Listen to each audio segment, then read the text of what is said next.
1350 വർഷം പഴക്കമുള്ള ഖബർ ചില കാരണങ്ങളാൽ തുറന്നു. കണ്ടവർ ഞെട്ടി എന്ന് പറയാലോ. ഒരു കേടും ആ രണ്ട് മയ്യത്തുകൾക്കും സംഭവിച്ചിട്ടുണ്ടായിരുന്നില്ല. ആ രണ്ട് മയ്യത്തുകളും രണ്ട് സ്വഹാബികളുടേതായിരുന്നു. ഈ സംഭവം എവിടെയാണെന്ന് അറിയുമോ? പറയാം. 1932 ഒരു ദിവസം അന്നത്തെ ഇറാഖ് ഭരണാധികാരി ഫൈസൽ ഒന്നാമൻ ഒരു സ്വപ്നം കാണുന്നു. ഒരാൾ വന്ന് ഫൈസൽ രാജാവിനോട് പറയുന്നു, ഞാൻ തിരുനബി സല്ലല്ലാഹു അലൈഹി വസല്ലമയുടെ സ്വഹാബി ഹസ്രത്ത് ഹുദൈഫത്തുൽ യമാനിയാണ് എന്ന്. എന്റെയും എന്റെ തൊട്ടടുത്ത് കിടക്കുന്ന മറ്റൊരു സ്വഹാബിയായ ജാബിർ ഇബ്നു അബ്ദുള്ള എന്നവരുടെയും ഖബറുകൾ ഇപ്പോഴുള്ള സ്ഥലത്ത് നിന്ന് മറ്റൊരു സ്ഥലത്തേക്ക് മാറ്റണം. രണ്ട് ഖബറുകളിലേക്കും വെള്ളം വരുന്നുണ്ട്. ഇതായിരുന്നു ഫൈസൽ രാജാവിന്റെ സ്വപ്നത്തിൽ വന്ന ആളുടെ ആവശ്യം. ഇറാഖിലൂടെ ഒഴുകുന്ന പ്രശസ്ത നദിയാണല്ലോ ടൈഗ്രീസ് നദി. ജലസേവന ആവശ്യാർത്ഥം ടൈഗ്രീസ് നദി പല കൈവഴികളായി തിരിച്ചിരുന്നു. അതിലൊരു കൈവഴി ഈ രണ്ട് ഖബറുകളുടെ പരിസരത്തിലൂടെയാണ് കടന്നു പോകുന്നത്. ആ കൈവഴിയിൽ നിന്നാണ് ഈ ഖബറിലേക്ക് വെള്ളം എത്തുന്നത്. ഫൈസൽ രാജാവ് സ്വപ്നം കണ്ടെങ്കിലും പിറ്റേന്ന് രാജ്യകാരണങ്ങളിൽ മുഴുകിയപ്പോൾ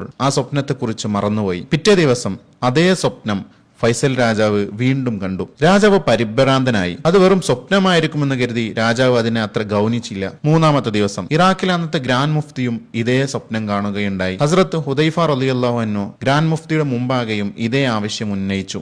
മതകാര്യങ്ങളിൽ രാജാവിനേക്കാളും ശ്രദ്ധയുള്ള ഗ്രാൻഡ് മുഫ്തി ഈ കാര്യം അന്നത്തെ പ്രധാനമന്ത്രിയോട് പറഞ്ഞു. പ്രധാനമന്ത്രിക്ക് പക്ഷേ ഈ കാര്യം രാജാവിനോട് പറയാൻ ചെറുതല്ലാത്ത ഒരു പേടി. എങ്കിലും ഗ്രാൻഡ് മുഫ്തിയുടെ നിർബന്ധത്തിന് വഴങ്ങി പ്രധാനമന്ത്രി ഫൈസൽ രാജാവിനോട് ഈ സ്വപ്നത്തിന്റെ കാര്യം അറിയിച്ചു. ഇതറിഞ്ഞ ഫൈസൽ രാജാവ് പറഞ്ഞു, ഞാനും ഇതേ സ്വപ്നം 2 പ്രാവശ്യം കണ്ടിട്ടുണ്ട്. കാര്യം ഗൗരവത്തിലെടുക്കണം. മത നേതാക്കളുടെ സാന്നിധ്യത്തിൽ മന്ത്രിസഭ കൂടി എങ്ങനെ പ്രവർത്തിക്കണമെന്ന് സഗൗരവം ചർച്ച ചെയ്തു. ഖബർ തുറക്കാനുള്ള അനുമതി ഗ്രാൻഡ് മുഫ്തി നൽകുകയാണെങ്കിൽ അതുമായി മുന്നോട്ട് പോകാമെന്ന് രാജാവും പറഞ്ഞു. ഈ പ്രത്യേക സാഹചര്യത്തിൽ ഖബർ തുറക്കാനുള്ള അനുമതി ഗ്രാൻഡ് മുഫ്തി നൽകി. ജനങ്ങളെ അറിയിച്ചു. പത്രങ്ങൾ ഇത് പ്രസിദ്ധീകരിച്ചു. ദുൽഹിജ്ജ 10 ഖബർ തുറക്കാൻ തീരുമാനമായി. വാർത്താവിനിമയ മാർഗങ്ങൾ ഇന്നത്തെ അത്ര അന്ന് ഇല്ലെങ്കിലും റേഡിയോകളിലൂടെ പ്രധാന ചർച്ചയായി മാറി. വ്യത്യസ്ത രാജ്യങ്ങളിലെ മാധ്യമ സ്ഥാപനങ്ങൾ ഇതിന് സാക്ഷിയാകാൻ ഇറാഖി ഗവൺമെന്റിനോട് സമ്മതം ചോദിച്ചു. ഇതൊരു അത്യപൂർവ സംഭവമല്ലേ? തുറക്കുന്നതാണെങ്കിലോ 2 സ്വഹാബിമാരുടെ ഖബർ. ദുൽഹിജ്ജ മാസത്തിലായിരുന്നു ഈ വിളംബരം നടന്നത്. ഹജ്ജ് തീർത്ഥാടകർക്കിടയിലും ഇതൊരു വിഷയമായി. മക്കയിലും മദീനയിലും വാർത്ത പെട്ടെന്ന് പരന്നു. ഹാജിമാർക്ക്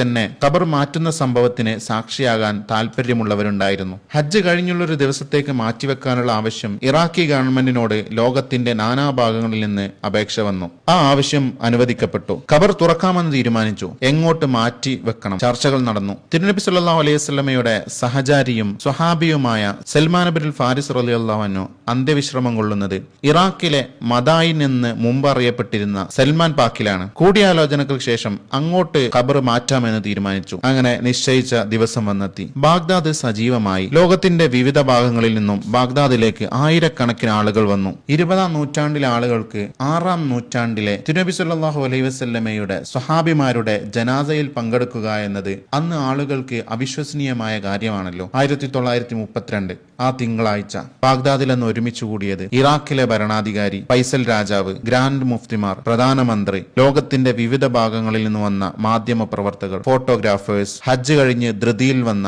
തീർത്ഥാടകർ, നയതന്ത്ര പ്രതിനിധികൾ, വിനോദയാത്രികർ, ചരിത്രകാരന്മാർ, അങ്ങനെ എല്ലാവരും ഒരുമിച്ച് കൂടി. അങ്ങനെ ചരിത്ര സംഭവത്തിന്റെ പ്രാഥമിക കർമ്മങ്ങൾ ആരംഭിച്ചു. ആദ്യം ഹസ്രത്ത് ഹുദൈഫ റളിയല്ലാഹു അൻഹുവിന്റെ ഖബർ തുറന്നു. പവിത്രമായ മൃതദേഹം സ്ട്രെച്ചറിലേക്ക് എടുത്തുമാറ്റാൻ അതീവ ശ്രദ്ധയോടെ ഒരു സ്ട്രെച്ചർ ക്രെയിൻ മുഖാന്തരം ഖബറിലേക്ക് താഴ്ത്തി അവിടുത്തെ പരിശുദ്ധ ശരീരം പുറത്തെടുത്തു. ജനങ്ങൾക്ക് കാണാൻ സാധിക്കുന്ന രീതിയിൽ ഒരു സ്ഫടിക നിർമ്മിതമായ പേടകത്തിലേക്ക് അത് മാറ്റി. പിന്നീട് അതുപോലെ ജാബിർ ഇബ്നു അബ്ദുള്ള റളിയല്ലാഹു അൻഹുവിന്റെയും പരിശുദ്ധ മൃതശരീരം പുറത്തെടുത്തു. 2 ശരീരവും 1350 വർഷം മണ്ണിനിടയിൽ കിടന്നിരുന്നു. പക്ഷേ ഒരു മാറ്റവും ഉണ്ടായിരുന്നില്ല. ജീർണിച്ചിട്ടില്ല. കണ്ടവർക്ക് അത്ഭുതം. 1000-ലധികം വർഷം പഴക്കമുള്ള കഫൻ തുണിക്ക് പോലും ഒരു മാറ്റവുമില്ല. ശരീരത്തിന് അതേ നിറം. ഇന്നലെ രാത്രി ഉറങ്ങിക്കിടന്നതുപോലെ. ആ പരിശുദ്ധ മൃതദേഹം ചുമന്നത് ആരൊക്കെയാണെന്നോ? ഫൈസൽ രാജാവ് ഒന്നാമൻ, ഗ്രാൻഡ് മുഫ്തിമാർ, തുർക്കിയുടെ അംബാസഡർ, ഈജിപ്തിലെ ഫാറൂഖ് രാജകുമാരൻ എന്നിവരെല്ലാമായിരുന്നു. പരിശുദ്ധ മൃതദേഹത്തിൽ നിന്ന് പുറപ്പെട്ട സുഗന്ധം അവിടെ കൂടിയുന്നവരുടെ സംസാര വിഷയമായിരുന്നു. പിന്നീട് ആ 2 സ്വഹാബിമാരുടെയും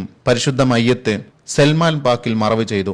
ഇവിടെയാണ് സൽമാൻ പാക്ക്. അവരുടെ ഖബർ ഇവിടെ കാണാം. ആയിരങ്ങൾ പങ്കെടുത്തു. അനവധി ആളുകൾ അവിടെ വെച്ച് ഇസ്ലാം സ്വീകരിച്ചു. ഈ സംഭവത്തെക്കുറിച്ച് മണ്ണിലലിയാത്ത മൃതദേഹങ്ങൾ എന്ന തലക്കെട്ടിൽ ചന്ദ്രിക വാരാന്ത്യ പതിപ്പിൽ പ്രസിദ്ധീകരിച്ചു വന്നിട്ടുണ്ട്. അള്ളാഹു ഇരു സഹാബിമാരുടെയും പൊരുത്തം നമുക്ക് നൽകട്ടെ. പുതിയ വീഡിയോയിൽ വീണ്ടും കാണാം ഇൻഷാ അല്ലാഹ്. അസ്സലാമു അലൈക്കും വറഹ്മത്തുള്ളാഹി.